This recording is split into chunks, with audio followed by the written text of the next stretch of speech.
আপনাদের যাদের AC incubator আছে, এসি ইনকিউবেটরকে এসি-ডিসি ইনকিউবেটর করবেন বা হচ্ছে এসি ইনকিউবেটর শুধু কারেন্টে চলে, ওই ইনকিউবেটরটাকে কারেন্ট এবং ব্যাটারিতে কিভাবে চালানো যায় ওই সিস্টেমটা করবেন। তাদের জন্য হচ্ছে এই কন্ট্রোলারটা।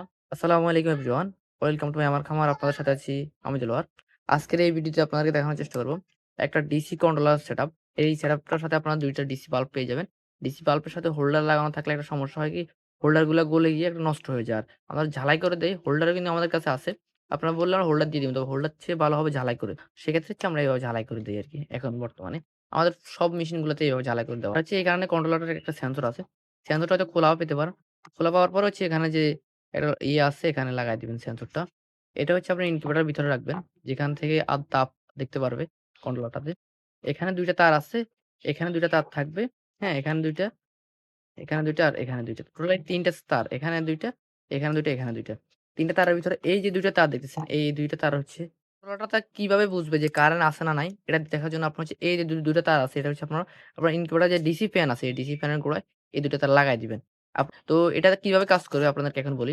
যখন কারেন্ট চলে যাবে তখন অটোমেটিক ভাবে এটা দিয়ে আপনার হচ্ছে এখানে ব্যাটারি লাইন লাগায় রাখবেন এই সাইড দিয়ে যে তারটা বাইর হবে এখানে ব্যাটারি লাইন লাগায় রাখবেন। আর এখানে হচ্ছে ডিসি বাল্বগুলা দিয়ে দিবেন।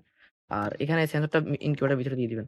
যখন হচ্ছে কারেন্ট চলে যাবে, কারেন্ট চলে যাওয়ার সঙ্গে, সঙ্গে অটোমেটিক ভাবে আমাদের এই ২ টা বাল্ব চলবে। মানে হচ্ছে আপনাকে ব্যাটারি লাইন লাগায় দিতে হবে না। আর ব্যাটারি লাইন সবসময় ব্যাটারিতে লাগায়ে রাখবেন। আর হচ্ছে এখানে ডিসি বাল্বটা সবসময় ডিসি বাল্ব এখানে লাগানো থাকবে। আর এটা হচ্ছে আপনার ফ্যান যে ইনভার্টার যে ফ্যান আছে ওখানে লাগায় রাখবেন। তো কি হবে যখন কারেন্ট চলে যাওয়ার সঙ্গে, সঙ্গে আমাদের এই কন্ট্রোলারটা চালু হয়ে যাবে। কন্ট্রোলারটা চালু হয়ে এখান থেকে লাইটটা জ্বলবে, হ্যাঁ? আবার তাপ যখন বেশি হবে এই কন্ট্রোলারটা থেকে তাপ লাইটটাকে বন্ধ করে দিবে। তাপ কম হলে আবার লাইটগুলো চালু করে দিবে। এভাবে মূলত এই মেশিনটা কাজ করে। তো এখানে হচ্ছে আপনার এটা লাগাবেন হচ্ছে কিসে ইনভার্টার যে ডিসি ফ্যান আছে ওখানে আপনার এটা লাগাইতে হবে। আপনারা আমাদের কাছ থেকে নেওয়ার পরে আমরা হচ্ছে আপনাদের দেখাই। কাজ আর আমার প্রোগ্রামিং যত সেটিং আছে এগুলো সবকিছু করে দিব। আপনাদের একটু দেখানোর চেষ্টা করি তারপরে আপনারা কিভাবে লাইনটা দিবেন। এই ২ টাতে আমরা হচ্ছে এই ব্যাটারির লাইনটা দিবেন, হ্যাঁ? ব্যাটারির লাইনটা দিবেন এভাবে এখানে। আর এখানে যেটা আছে এই ২ টা তার যেটা আছে এই ২ টা লাগাবেন হচ্ছে হলো ফ্যানের যে ইনকিউবেটর যে আপনার এসি ইনকিউবেটর যে ফ্যান আছে এই ফ্যানের গোড়ায় লাগাবেন এই ২ টা। এই ২ টা কিন্তু অ্যাডজাস্ট হয়ে গেলেও কোনো সমস্যা নাই। আপনার হচ্ছে এই ২ টা হচ্ছে ফ্যানের গোড়ায় ডিসি ফ্যানের গোড়ায় লাগাবেন। আর এর সামনে দিয়ে যে ২ টা আছে এটা হচ্ছে ডিসি লাইট যেগুলো আমরা দিয়ে দিব এগুলোতে লাগাবেন। আশা করি আপনারা বুঝতে পারছেন যে আমাদের এই প্যাকেজ কিভাবে সেটআপ করবেন।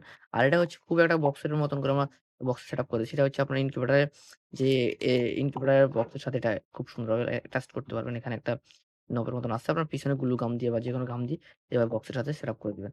যাদের এই ধরনের প্রোডাক্ট এসি ইনকিউবেটরকে ডিসি করতে হয়, এই ধরনের প্রোডাক্ট প্রয়োজন হবে অবশ্যই আমাদের সাথে যোগাযোগ করে নিতে পারবেন। সকলে ভালো থাকবেন, সুস্থ থাকবেন। আল্লাহ হাফেজ।